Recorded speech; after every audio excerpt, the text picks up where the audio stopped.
questions that I'm going to answer. I've grouped them into basic, reflective, personal, from friends and family, and the last batch is random, like crazy, like weird questions.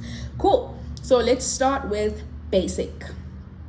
The first question is, do you have a second name?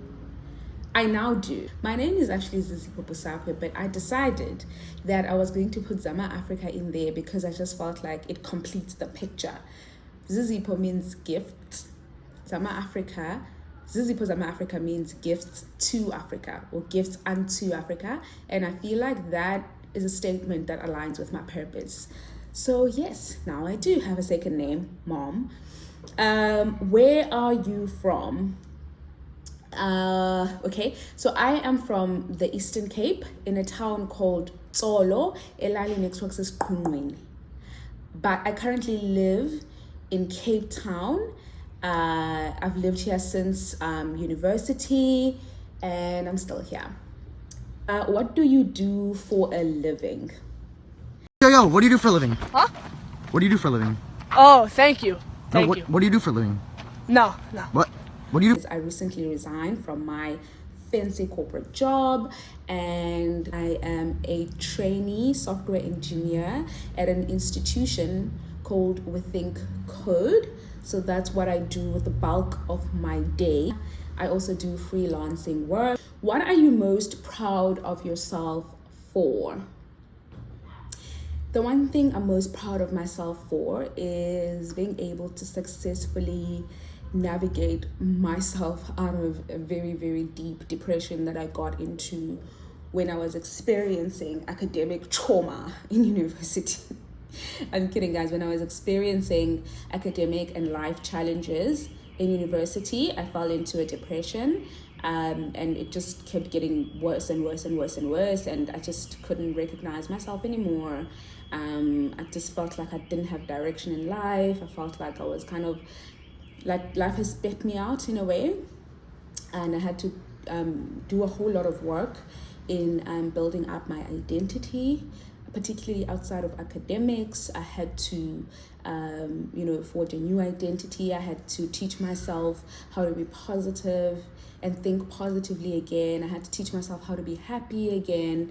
I had to teach myself how to dream big and be ambitious again, because that went through the window as well. I had to teach myself how to be courageous again. I had to teach myself how to love and be loved again. It was a lot.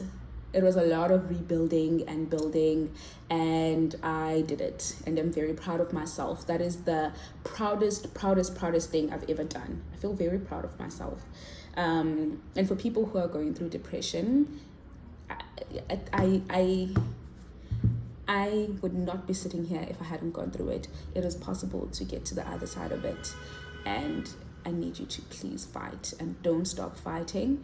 Just keep on and then keep on and keep on, and then at some point it will start getting better.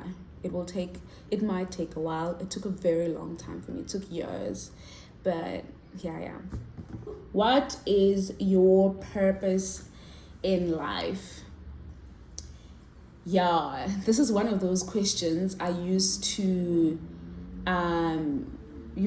think about and feel like having a purpose in life is probably something that's reserved for only those special people, the famous people, the transcendent people. But I recently read a book. Well, I'm actually currently reading this book called Think and Grow Rich by Napoleon Hill.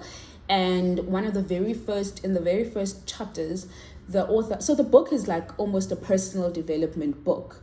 So it takes you through a few things, and it kind of forces you to reflect and to do a whole lot of personal development. So one of the questions that the author asks, and one of the things that he implores you to do, is to figure out what your chief aim in life is, i.e. your purpose.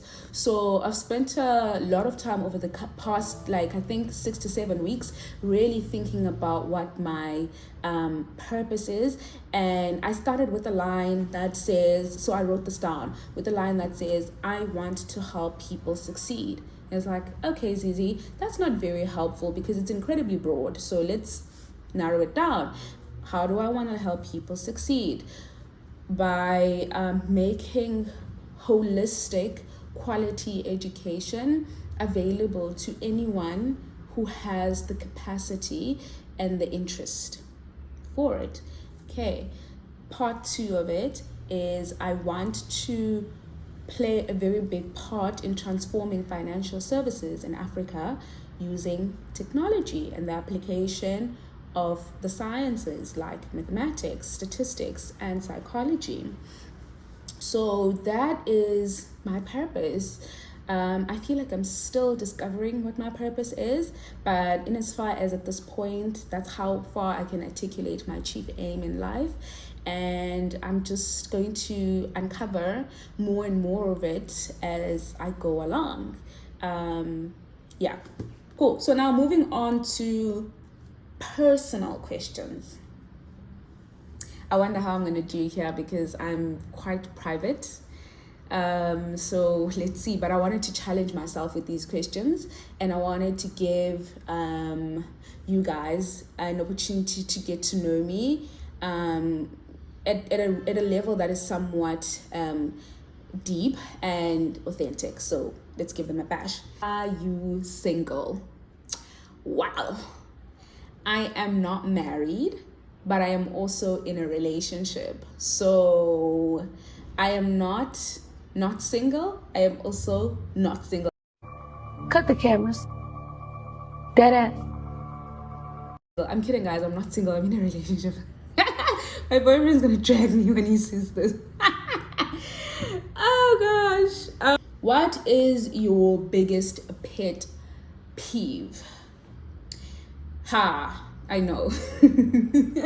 It's when people say obviously. I don't get it. Like, I don't get obviously, because like it's such a small thing. But for me, if somebody asks you a question and you start by saying obviously, it's almost like, or if you're telling a story and then you say obviously, it's almost like you are insinuating that they should know, for some reason, they should know what you are talking about or what you're about to tell them. And most of the time when people use obviously, there actually isn't a reason, or there actually isn't a valid reason to arrive at that assumption or presumption that what they're about to talk about is a known thing. It's not usually like a known fact or an obvious thing. So that's one reason why I don't like the word obviously. Oh guys, sorry about that noise. The second reason I don't like obviously is that even if you have enough reason to believe that what you're about to say or what the person is asking you is obvious, I don't see how, if you've already decided you're going to answer the question, I don't see why you need to say obviously, because I just feel like it's condescending in a way. Just answer the question, you know. Can you see, guys, I'm already going down a very dark path. But yeah, that's my pet peeve. I don't like it when people preface what they're about to say with the word obviously. It upsets me and my whole tribe. Who is your celebrity crush? Okay, so my celebrity crush is Taima Abdul.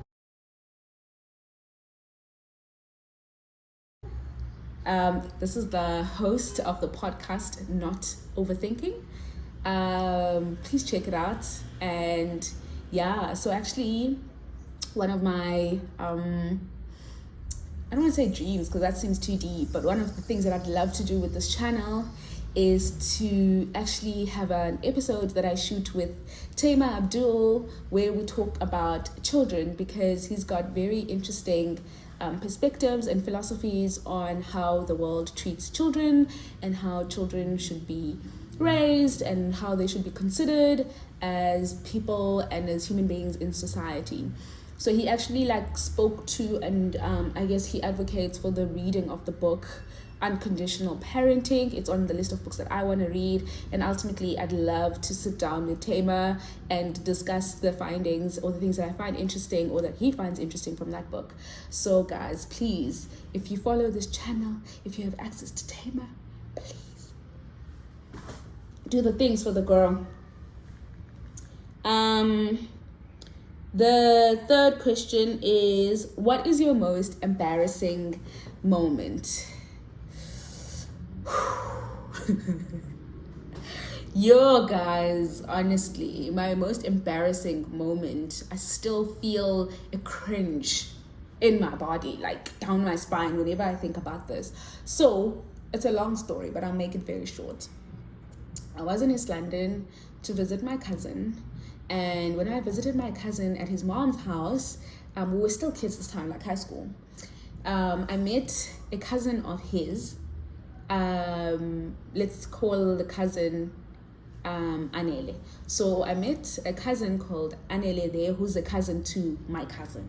Let's call my cousin Papi. Okay, so my cousin is Papi, and when I go to Papi's house to visit for like a weekend, when I meet Anele, the Papi's cousin that I'm meeting for the first time.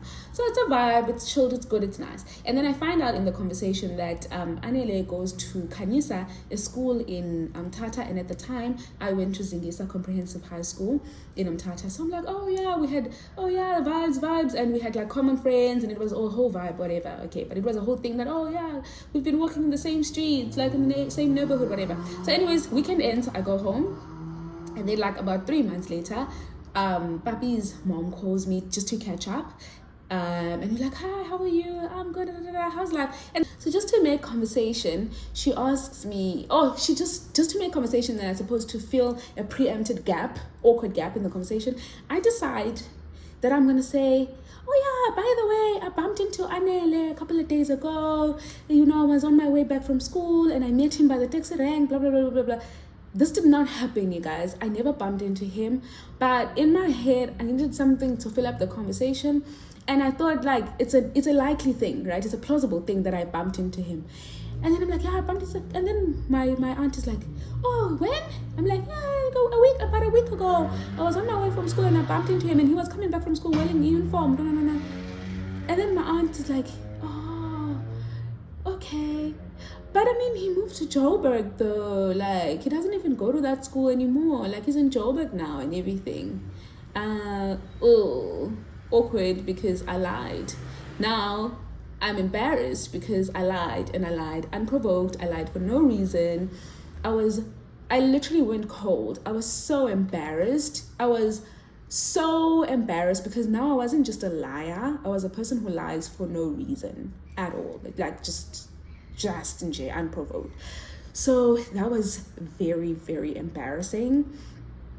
I've just never lied again unnecessarily. I mean, maybe a white lie here and there, but basically I decided from that day on that really lying was not my thing. It's not something that I was doing all the time.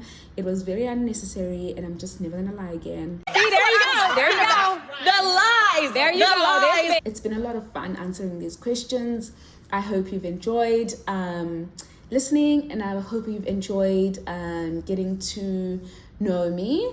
I look forward to interacting with you, whether that's on Instagram, on the comment section, or who knows if we ever get to like almost like live interact, like maybe in a live or whatever. But basically, I wish I had the opportunity to also get to know the people that are going to be interacting with me and watching this video. And so thank you so much for watching again. If you enjoyed this video, please like it. If you like this vibe and you'd like to watch more videos from me, please subscribe to this channel, and I look forward to having you in the next video. Bye.